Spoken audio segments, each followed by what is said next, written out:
What if the sun suddenly vanished and we replaced it with a giant flashlight?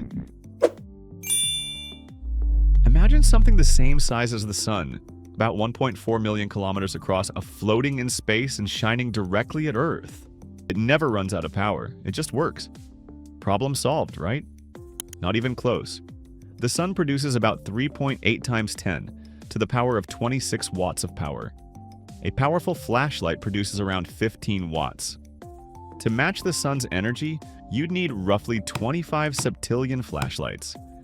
And even then, you'd only match the brightness, not the full spectrum of sunlight, because the sun doesn't just give us visible light, it gives us heat through infrared radiation. It bombards Earth with ultraviolet light that helps produce vitamin D, kills bacteria, and drives photosynthesis. It sends out solar wind and maintains magnetic interactions that shape our planet's environment. A flashlight can't do that. Even if you built a super flashlight that perfectly mimicked sunlight, same brightness, same warmth, you'd still have a bigger problem: gravity. The sun's gravity holds the entire solar system together. Replace it with something lighter and Earth would drift away, maybe into deep space, maybe into Mars. Either way, that's bad for long-term planning. And without the sun's actual energy output, Earth would freeze fast. Within a week, global temperatures would drop below minus 17 degrees Celsius. Within a year, they'd plunge to minus 73 degrees Celsius. Oceans would freeze from the top down.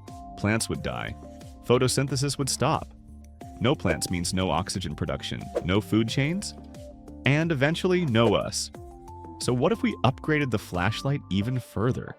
Made it produce heat, radiation, magnetic fields, everything the sun does? Congratulations! You've just rebuilt the sun.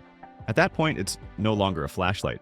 It's a thermonuclear fusion reactor the size of a star, which means we're right back where we started, and powering it wouldn't be easy.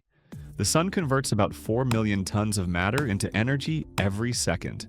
To maintain that glow, your flashlight would need an endless fuel supply and a maintenance crew with a very short life expectancy. Best case scenario, Earth freezes and ecosystems collapse. Worst case, you accidentally recreate a star with batteries.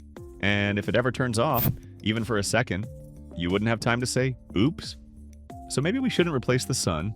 It may be a giant ball of nuclear fusion, but it's our giant ball of nuclear fusion. And some things in the universe don't need an upgrade.